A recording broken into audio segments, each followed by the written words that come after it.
It is recording. Let's go ahead and get into digital sculpting, what it is, why we're doing it, and the products and the different things that are expected of you. So this is part of a unit. We're going to be doing some different projects with this. If you could set that down, please. We're going to be doing a few projects with this that I'll kind of pick and choose. We'll kind of see where you guys are with skill levels and how much detail you're adding to models and your understanding of the actual project itself. So I'm going to show you two projects that we're going to start out with, and then hopefully we can talk a little bit more about some others as we go through this. Digital sculpting is known as sculpt modeling or 3D sculpting. It's the use of software that offers tools to push, pull, smooth, grab, pinch, otherwise manipulate a digital object as if they were made of real-life substance such as clay.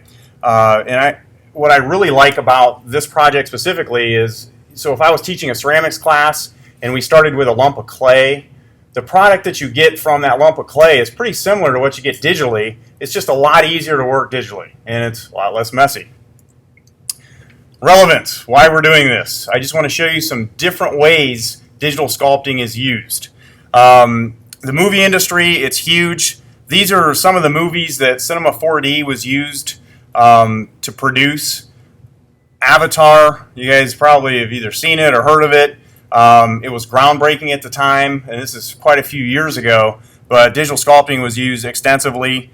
Pirates of the Caribbean, with the character in the lower left-hand side.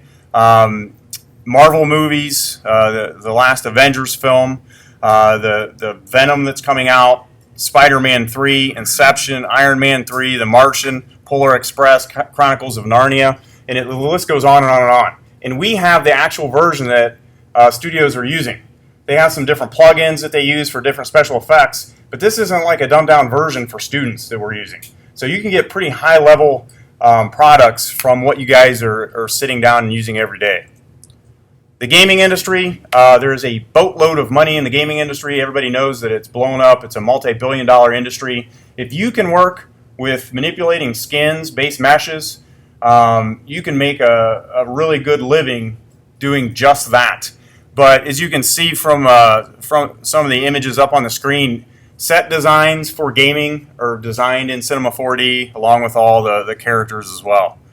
Advertising and marketing is huge. You can see just some examples of different ads that were produced in Cinema 4D here. Architecture, not just designing the buildings, the interiors and exteriors, but all of the things that go around the buildings. Model making, 3D printing, and product design. So all the people that work with CAD design to produce cars and motorcycles and things like that, they can use Cinema 4D. 3D printing is becoming more and more relevant. So these figures that are being produced, 3D printed, injection molded, so on and so forth, a lot of those designs are designed through Cinema 4D as well. There is a website for Cinema 4D. The company is called Maxon, and I just threw a link in there so that you can see some of the different industries that they highlight. Advertising and design, architecture, we talked about that. Movie design, it just shows some of the movies and some examples that were produced. Broadcast motion graphics, we talked a little bit about gaming. And then visualization, basically storyboarding and working with the fine arts. So what exactly will you be doing with sculpting? We have what's called a practicum and a project attached to it for this first thing that we're making. Each student will accurately identify the concepts associated with the construction of a 3D sculpture in Cinema 4D, digitally paint it, export the STLs for 3D print, and hand paint the 3D version, just like you did with the spaceship models, which are turning out fantastic, by the way. You'll begin the practicum by basically messing around with some base meshes. I'm going to show you an example of that here in just a minute. And you're going to keep all of the work that you do. So a practicum is essentially just practicing using tools that you haven't used before and demonstrating that A, you've used the tools, and B, that you understand how to use them. So every file that you produce or mess around with the different bases, you're going to keep all that stuff in a folder. And you'll turn that in and you'll be graded on the work that you do, not necessarily the products. You know, if you turn out something that looks really good with the practicum portion of this, and you want it 3D printed or something like that, or you want a poster made of it, by all means, I can do that. but just know that you're going to be graded on the time that you spend and the work that you do on it. The second portion of it is the final product, applying your skills with the sculpture tools to your final product. This can take a week or more, just a heads up on that. This is a longer project. You're going to get really in depth with the character that you choose to design. You'll be grading the digital work as a whole with the department rubric. All works in your folder are basically a record of the work that you did, and all of that will be graded as one grade. This is what I'm talking about. The skill development or the practicum, you're going to pull in these base meshes. I'll show you how to get those. You're just going to manipulate them, add some textures. And a texture is basically how the surface feels. That's what sculpting is all about.